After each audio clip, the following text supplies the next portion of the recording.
Coastal flooding, it is a big threat to many communities, and the number of people impacted is only expected to go up due to sea level rising. Our NBC 10 meteorologist Pamela Gardner is taking a closer look at coastal flooding and its impact right here in Boston. Coastal flooding days have increased along all of the United States coastline. In 2018, Boston had 25 days of high tide flooding, a big increase since records began due to climate change. Our Climate Central partners have found that 174,000 people are at risk for coastal flooding due to sea level rise by 2050, with 90,000 homes at risk of a severe 100-year coastal flood.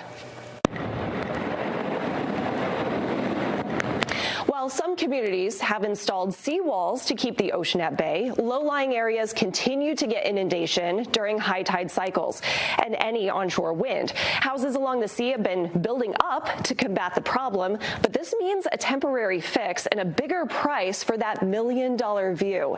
With one local insurance agent telling me, until flood claims decrease, there is no indication that flood insurance premiums will ever decrease. There is just too many major flooding events happening throughout the country.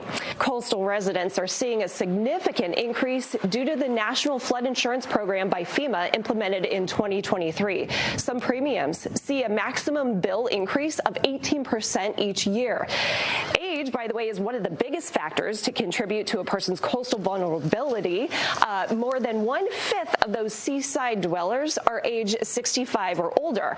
With a fixed income for retirees and skyrocketing flood insurance, some are just priced right out of their family coastal homes. So if you happen to live along the coast, or if you're planning on moving to the coast, here's some action to take. Have an emergency plan, a kit on standby, and protect your important documents. Plus, make sure your children understand disaster preparedness as well.